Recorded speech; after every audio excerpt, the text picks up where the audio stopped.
Assalomu alaykum qadrdonlar. Uy qurmoqchi bo'lsangiz, bu videoni vaqt o'tkazib yubormang. Sababi sizlar uchun juda foydali ma'lumotlarni bugun tayyorlab qo'yganmiz. Shogirdim Xo'jakbar bilan bizning jamoamizda arxitektor, dizayner bo'lib ishlaydilar.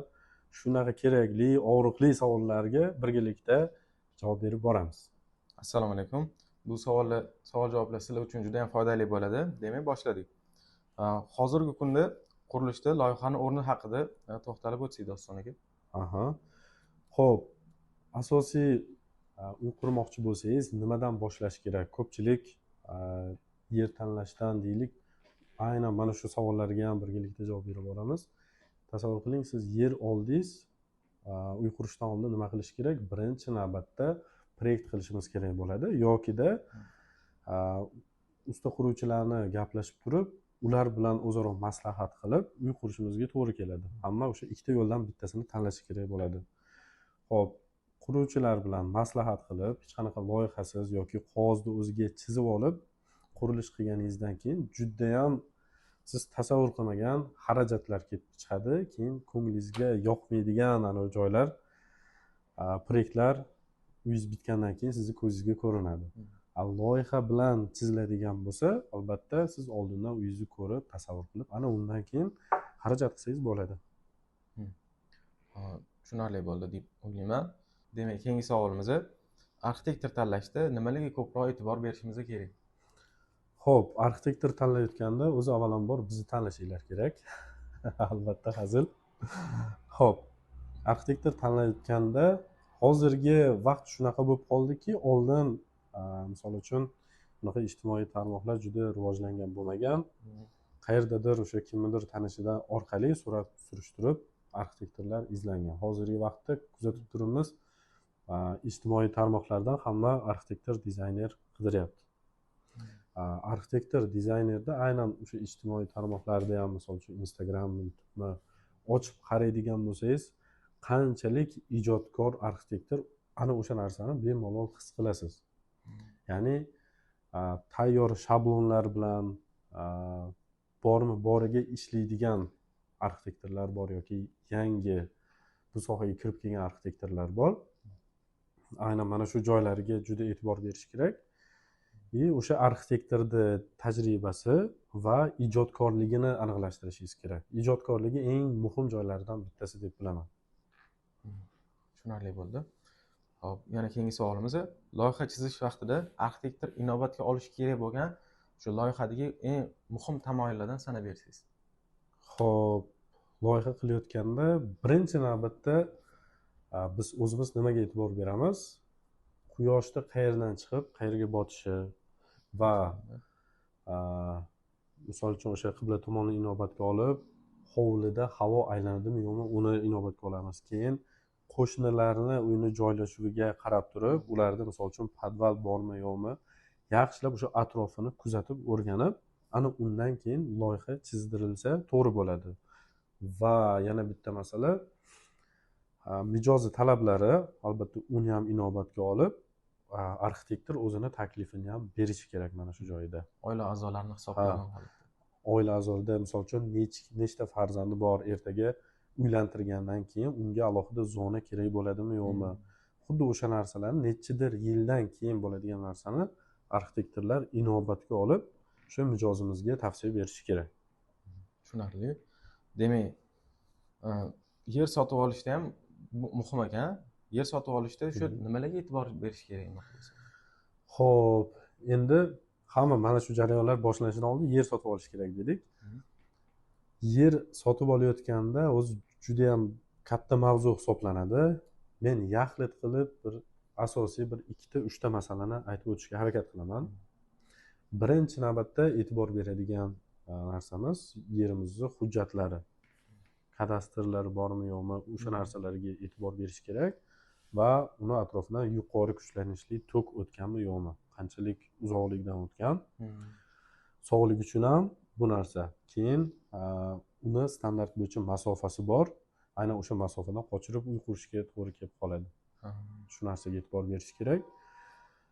Bu birinchi masalasi. Ikkinchi masala, qo'shnilarga juda qattiq e'tibor berish kerak. Qo'shnilar bilan suhbatlashish kerak imkon darajada.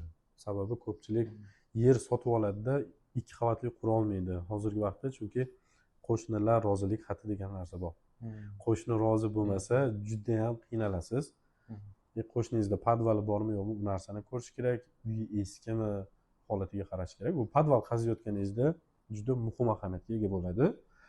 Xo'p, uchinchi eng asosiylardan bittasi bu siz o'sha yerda sotib olayotgan odamingiz mas'uliyatli bo'lishi kerak. O'zi har qanday odam bilan bir suhbatlashib ko'rsangiz bu narsani his qilasiz. Nimaga bu narsani eng asosiy deyapman? Bir ikkita shunaqa mijozlarimizda shunaqa sotuvchilar to'g'ri kelib qolgan, ularni misol uchun holatini ko'rib men o'zimni jahlim chiqib ketyapti-da. Shunchalik yer sotayotgan odam mas'uliyatsiz, u biriga o'sha dokumentatsiyaga harakat qilmayapti, pulini qanchadir qismini o'sha mijozimiz berib qo'ygan. Xuddi mana shunaqa holatlar bo'lmasligi uchun yer sotib olayotgan odamingizni mas'uliyatlimi yo'qmi o'sha narsasiga juda qattiq e'tibor bering degan. Ko'rinib turibdi, arxitektorlar shuncha narsani hisobga olib, inobatga olib ishlashar ekan. Demak,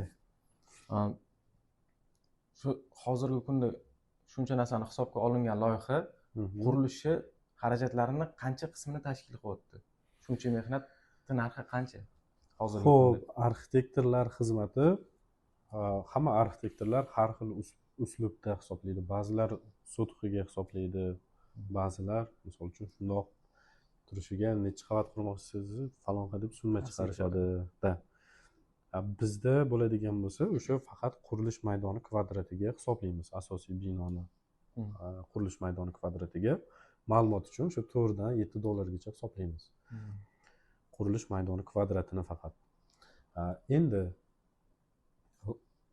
tasavvur qiling, uy qurmoqchi bo'lgan odam sarflaydigan xarajatni oldida arxitektorlar, ya'ni asosiy o'sha proyektni yaratib beradigan odamlarning xizmati bu 2-3% taxminan tashkil qiladi.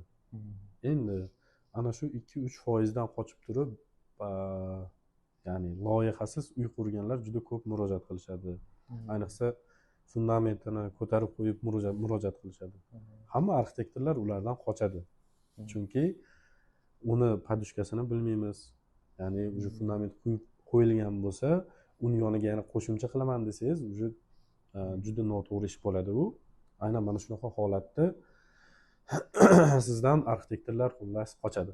Shuning uchun siz uy qurayotganingizda juda katta xarajat qilasiz. U necha pul xarajat qilishingizni kvadratidan, misol uchun hozirgi vaqtda 130-140 dollar atrofida ketadi bir kvadratiga. O'zingiz hisoblab turib, shu yerga necha pul xarajat qilasiz va o'sha xarajatingizni xotirjam qilishingiz uchun bu narsaga proyekt qildirish kerakmi, yo'qmi? Ana shu qarorni siz o'zingiz tanlashingiz kerak bo'ladi. Eng muhim qarorlardan bo'ladi shu. Shuni hammaga tavsiya qilamiz. Lekin shu loyihani iloji bo'lsa qanaqa payt chizdirib qo'ygan yaxshi? Xo'p, loyihani qaysi vaqt chizdirgan yaxshi? Bu yerda qurilishni qachon siz boshlamoqchisiz, o'sha narsaga bog'liq. Ya'ni aynan misol uchun Toshkent shaharida deylik, bitta odam uy qurmoqchi bo'lsa, eng kamida 2-3 oy oldin harakat qilish kerak bo'ladi. Sababi 1 oy, ba'zida 2 oyga cho'zilishi mumkin loyihani tayyor bo'lishi. Endi qurilishga ruxsat olish unga ham o'sha 1 hafta, 1 oy, ba'zida undan ham ko'p vaqt ketib qolyapti. Bu degani 2-3 oy oldin harakat qilish kerak. Deylik, bahorda qurilish qilmoqchi bo'lganlar hozir harakat qilish kerak bo'ladi. Ayni vaqtda. U misol uchun bitta uchastka chizishga hech qanaqasiga u 4 kun, 5 kun vaqt sarflab proyekt chiqarib bo'lmaydi. Juda noto'g'ri ish bo'ladi. Shu joyga shoshilmasdan, ba'zilar chunki falon vaqtga usta gaplashib qo'yganman, quruvchilarni gaplashib qo'yganman, shu vaqtga loyiha tayyorlab bering deydi. Bu juda noto'g'ri ishlardan bittasi bo'ladi. Albatta, eng kamida 2-3 oy oldin harakat qilib, loyihani chizdirib, ana undan keyin xotirjam xarajat qilsangiz bo'ladi. Tushunarli. Hop, demak, hozirgi kunda bizning kuzatuvchilarimizdan qo'shni davlatlarda ham ko'plab kuzatuvchilar bor ekan. o'shalar ham agar loyiha chizdirmoqchi bo'lishsa biza bemalol ishlay olamizmi onlayn? Ya'ni ular bu yoqqa kelishligi shartmi yoki yo'qmi? Aha. Shu haqida gapiramiz. Xo'p, hozirgi vaqtda mana YouTube sahifamizda ham ko'rishingiz mumkin, Instagramda ham ko'rishingiz mumkin. Qo'shni viloyatlarda ham, qo'shni davlatlarda ham, Tojikistonda, mana Qirg'izistonlarda ham bizda qurilishlar ketyapti, loyihalarimiz bor. Ya'ni masofadan bemalol ishlasa bo'ladi. Ba'zi mijozlarimiz bilan yuzma-yuz ko'rishmaganmiz, faqat o'sha onlayn bemalol hozirgi vaqtda rivojlangan prямой efirda, monitorda hamma narsani yonimizda o'tirgandek bemalol muhokama qilsa bo'ladi. Ular ham bemalol uyda o'tirib olib, savol javob qilib, tushunmagan joylarni tushuntirib, yechim berishimiz mumkin. O'lchash masalasiga keladigan bo'lsak, biz mana shu Toshkentning o'zida bo'ladimi, viloyatda o'zida bo'ladimi, yerni o'lchash uchun baribir tapasiyonga qildiramiz. Shuning uchun odatda qo'shni viloyatlardan ham, qo'shni davlatlardan ham video rasmga olib, bizga lokatsiya tashlanadi. Lokatsiya orqali qo'shnilar joylashuvini ko'ramiz. Tapasyonka orqali relyefni ko'ramiz. Qanaqa balandlikda turibdi, qanaqa gradusda qiyshiq yer, xuddi o'sha narsalar razmerlari kelib chiqadi. Shu bo'yicha ishlasak bo'ladi bemalol. Demak, bu bo'yicha hech qanaqa muammo yo'q. Yo'q. Xudo xohlasa murojaat qilaverasizlar. Doston aka, sizga rahmat kattakon. Aha, Juda ham ko'p bilimlarni oldik. Xo'p, hozirgi vaqtda juda ko'p ma'lumot berilsa, boshidagi ma'lumot esdan chiqib ketadi. O'shaning uchun qisqa, kerakli ma'lumotlarni berdik. Shu videoni izohlarida sizga qurilish bo'yicha yoki uy chizdirmoqchi bo'lsangiz, qanaqadir savollaringiz yoki takliflaringiz bo'ladigan bo'lsa, izohlarda yozib keting. Keyingi videolarimizda aynan shu savollaringizni inobatga olib javob berib ketishga harakat qilamiz. Hammaga rahmat. Rahmat kattakon.